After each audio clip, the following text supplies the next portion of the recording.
আজকে 10ই আগস্ট 2026 শ্রাবণ মাসের এক সোমবার সকালে চলে এসেছি সুরতেশ্বর শিব মন্দিরে। প্রত্যেকবারই শিব বাবার মাথায় জল ঢালি শ্রাবণ মাসে এই সুরতেশ্বরে এসে। সেই রকমই প্রোগ্রাম নিয়ে আজকে সকালে বেরিয়ে পড়েছিলাম বাড়ি থেকে। 5টায় বেরিয়েছি, হাঁটতে হাঁটতে সুরতেশ্বর মন্দিরে ঢুকলাম, প্রায় 6টা বেজে গেল। 1 ঘন্টা লাগে আমার বাড়ি থেকে। মোটামুটি বোলপুর স্টেশন থেকে এই সুরতেশ্বর মন্দিরের ডিস্টেন্স আপনারা ধরুন মোটামুটি 4.5-5 কিলোমিটার হবে। হেঁটেই এসেছি বাড়ি থেকে। আজকে এই সুরতেশ্বর মন্দিরে শিব বাবার মাথায় জল ঢালবো এবং মন্দিরের ভেতরের যে চিত্র সেটা আপনাদের সঙ্গে ভিডিও দিয়ে শেয়ার করব। আমার সঙ্গে থাকবেন। আমি আপাতত যে জায়গায় দাঁড়িয়ে যে ভিডিওটা করছি সেই জায়গাটা সম্পর্কে আপনাকে বলে নিই যে এখানে অ্যাকচুয়ালি সুরতেশ্বর মন্দির যেখানে, সেটা চৌমাথার মোড়। একটা রাস্তা চলে যাচ্ছে, একটা বোলপুর থেকে একটা রাস্তা সোজা স্ট্রেট চলে যাচ্ছে ইলামবাজার, দুর্গাপুর ইলামবাজার, আর একটা রাস্তা শান্তিনিকেতন এবং বর্ধমানের দিকে যাচ্ছে।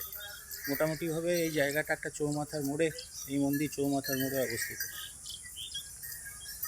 অনেক ভক্ত আজকে সকাল থেকে জল ঢালার প্রোগ্রাম নিয়ে এখানে এসেছে। আমিও চলে এসেছি, জল ঢালবো এবং মন্দিরের ভেতরে আপনাদের দেখাবো। অ্যাকচুয়ালি এই সুরতেশ্বর মন্দির মার্কেন্ডীয় পুরাণে বলা আছে যে এখানে সুরত রাজা, একজন রাজা সুরত রাজা, তিনি তার হারানো রাজ্য ফেরতের জন্যে এবং পুনরায় তার আধিপত্য বিস্তারের জন্যে এই জায়গায় এসে দেবী চণ্ডীর আরাধনা করেছিলেন এবং মহাদেব প্রতিষ্ঠা করেছিলেন। এখানে শিবলিঙ্গ প্রতিষ্ঠা করেছিলেন। সেই অনুসারে এই জায়গাটার নাম হয়েছে সুরতেশ্বর। এই সুরতেশ্বর মন্দির সুপুর পঞ্চায়েতের অন্তর্গত। সুরতেশ্বর মন্দির সুপুর পঞ্চায়েতের অন্তর্গত এবং আপনারা যদি বোলপুর থেকে আসেন তাহলে দেখবেন আসার রাস্তাতে বিশ্ববাংলা বিশ্ববিদ্যালয়, বিশ্ববাংলা হাট, এই যে জায়গাগুলি তৈরি হয়েছে এইগুলো আপনারা দেখতে পাবেন। আমি ফেরার পথে আপনাদের এই জায়গাগুলো আমার ভিডিও দিয়ে দেখানোর চেষ্টা করব। বোলপুর স্টেশন থেকে আপনারা যদি আসেন সুরতেশ্বর মন্দিরে তাহলে পরে রাস্তার ধারেই আপনারা বিশ্ববাংলা ইউনিভার্সিটি, বিশ্ববাংলা বিশ্ববিদ্যালয় এবং বিশ্ববাংলা হাট, গীতবিতান, এই সমস্ত জায়গাগুলি আপনারা দেখতে পাবেন। যাই হোক, আমার সঙ্গে থাকুন। আমি ভেতরে গিয়ে শিব বাবার মাথায় জল ঢালবো এবং ভেতরের যে চিত্র সেটা আপনাদের সঙ্গে ভিডিও দিয়ে শেয়ার করব। আমি আস্তে আস্তে মন্দিরের ভেতরে এবারে ঢুকছি। দেখুন মন্দিরের ভেতরটা আমি আপনাদের এবার ভিডিও দিয়ে দেখাচ্ছি। বহু ভক্ত শিষ্য আজকে এই মন্দির চত্বরে শিব বাবার মাথায় জল ঢালার জন্য সমবেত হয়েছে। এখানে রোজ সকালে অনেক মানুষজন আশপাশ থেকে এসে এখানে সকালে মর্নিং ওয়াক, যোগাসন ইত্যাদিও কাজগুলো করেন। আশেপাশে বহু মানুষ এখানে আসেন। বেশ সুন্দর মনোরম জায়গা। আপনারা বীরভূম যদি আসেন, বীরভূমের বিভিন্ন দর্শনীয় স্থানগুলি যদি দেখার জন্য আসেন তাহলে অবশ্যই এই সুরতেশ্বর দর্শন করে যাবেন। বোলপুরের সন্নিকটে, বেশি দূরে নয়। আপনারা টোটো, বাস, সব রকম কনভিয়েন্স আপনারা এখানে আসার জন্য পাবেন। সঙ্গে থাকুন, আমি পুরো মন্দিরের চত্বরটা, ভেতরটা আপনাদের সঙ্গে ভিডিও দিয়ে শেয়ার করব।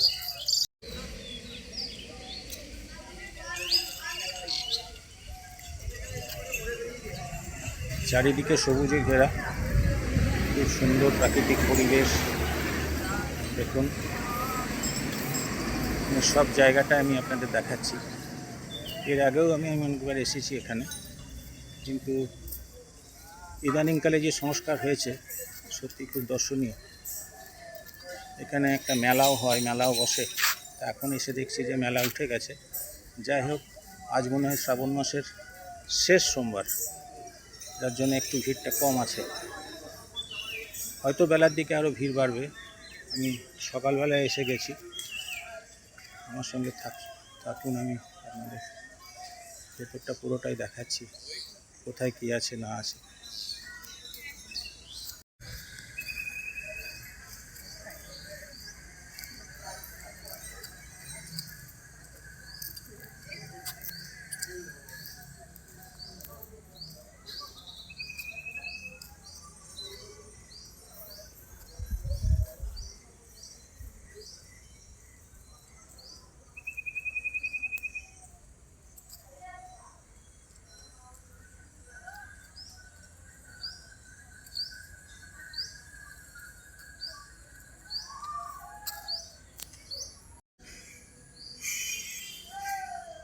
শ্রী শ্রী লোকনাথ ব্রহ্মচারী মন্দির, সুরতেশ্বর শিব মন্দির।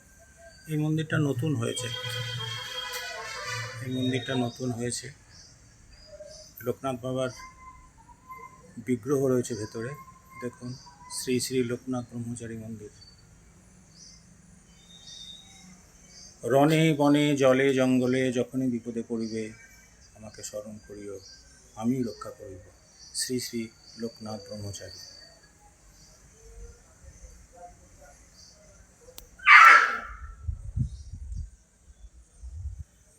জয় বাবা লোকনাথ, জয় বাবা লোকনাথ, জয় বাবা। সকলের মঙ্গল করো বাবা, সকলের মঙ্গল করো।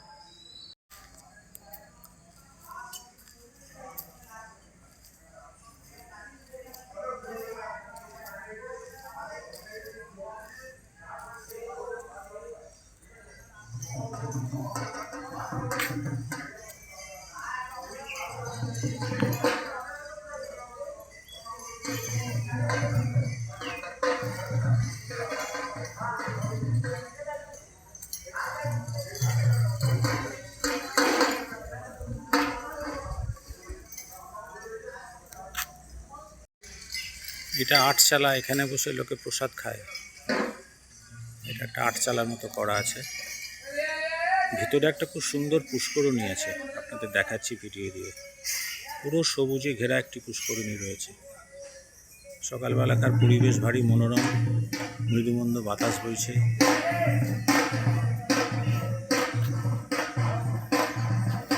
আজ অপেক্ষাকৃত সকালের দিকে অনেক ভক্তের সংখ্যা কম দেখছি, কেননা শ্রাবণ মাস প্রায় শেষ হতে চলেছে। তবুও অনেক ভক্ত রয়েছেন, তারা অনেক দূর দূরান্ত থেকে আসছেন পায়ে হেঁটে। সুরতেশ্বর শিব মন্দির অনুষ্ঠান ভবন। এগুলি খুব বেশি দিন হয়নি, এগুলি তৈরি হয়েছে। এই জায়গাটার অনেক সংস্কার হয়েছে আগের থেকে, এবং এই ধরনের যে তীর্থক্ষেত্রগুলি, ভগবানের যেগুলি আবাসস্থল, সেইগুলি সত্যি সংস্কারের খুব প্রয়োজন আছে। এইগুলি হচ্ছে আমাদের ভারতবর্ষের একটা সংস্কৃতি। এগুলোকে বাঁচিয়ে রাখা এবং এগুলোর ইতিহাস সম্পর্কে মানুষকে অবহিত করা, এটা খুবই জরুরি। আমি আস্তে আস্তে পুরো চিত্রটাই দেখাচ্ছি, আমার সঙ্গে থাকুন। দেখুন, একটা খুব বড় তেঁতুল গাছ রয়েছে, অনেক দিনের পুরনো মনে হয় তেঁতুল গাছ, অনেক দিনের পুরনো।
দেখুন, ভেতরে খুব সুন্দর একটি পুষ্করণী রয়েছে, একটি ভেতরে খুব সুন্দর। এখান থেকেই ভক্তরা সব, যারা জল নিয়ে আসে তারা জল দেয়, কিন্তু যারা জল আনে না তারা এখান থেকেই জল ভরে শিবলিঙ্গের মাথায় ঢালে, মহাদেবের মাথায় ঢালে। অনেক বড় পুষ্করণী রয়েছে।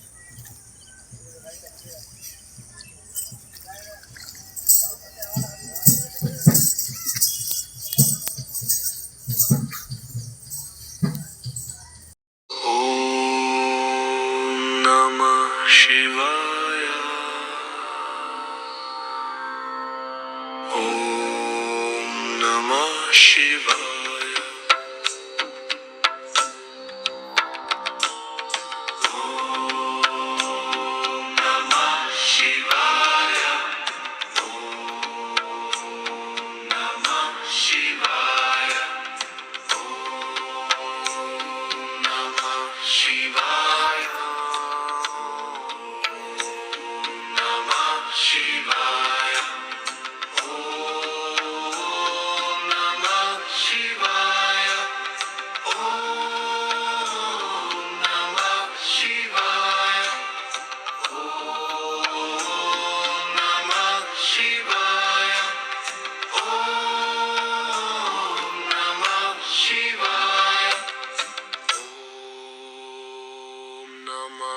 Shivaya. Om Namah Shivaya. Om Namah Shivaya. Om Namah Shivaya.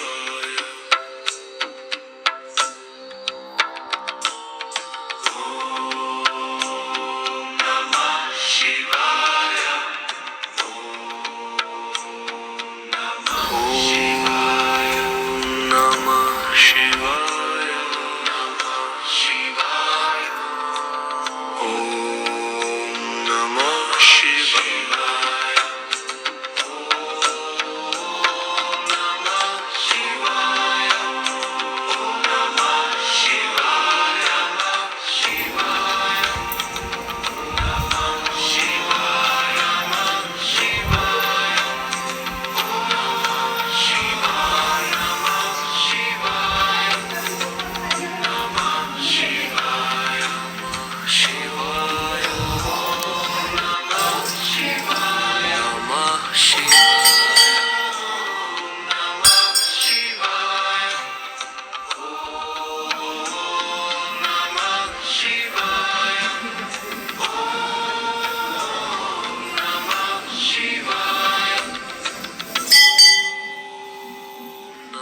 Namah Shivaya.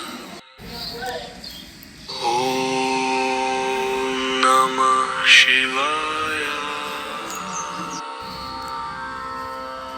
Om Namah Shivaya.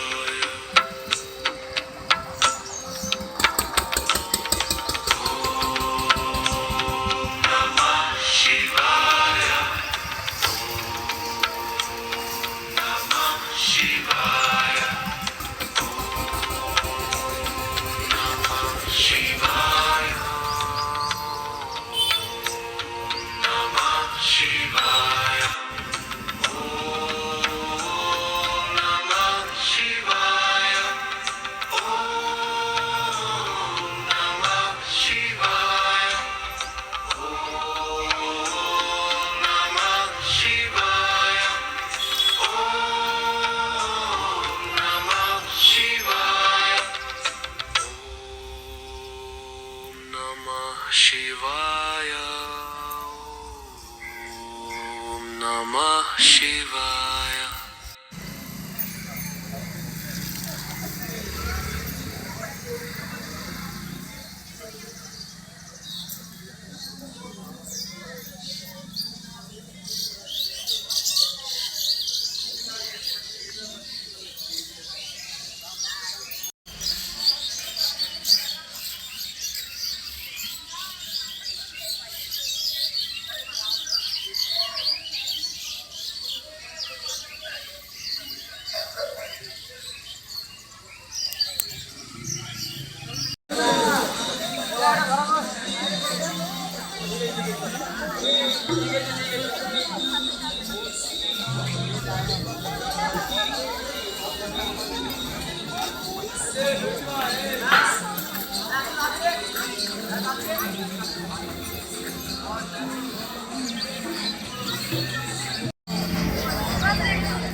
দেখুন, আপনাদের যেটা বলছিলাম, বিশ্ব ক্ষুদ্র বাজার,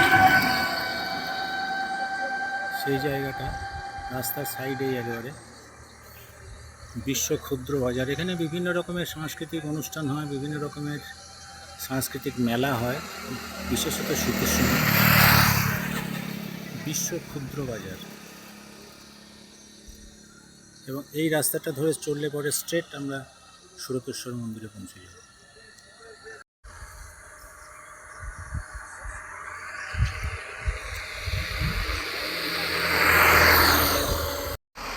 দেখুন, এটা হচ্ছে গীতবিতান।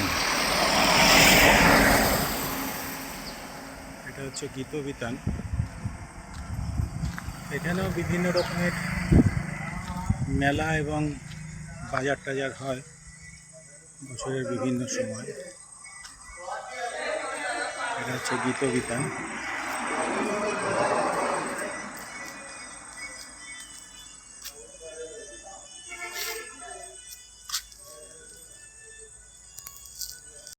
সামনে দেখতে পাচ্ছেন ওয়েবেলের আইটি পার্ক।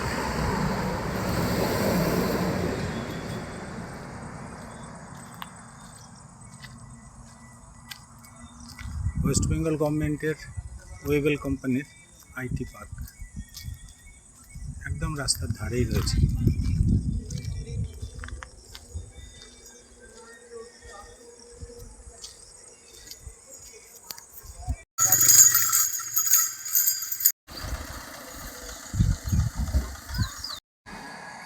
দেখুন, যে বিশ্ব বাংলা বিশ্ববিদ্যালয়ের কথা বলছিলাম, সেই বিশ্ববিদ্যালয় ঠিক এই সুরতেশ্বর আসার রাস্তার ধারেই রয়েছে বিশ্ব বাংলা বিশ্ববিদ্যালয়।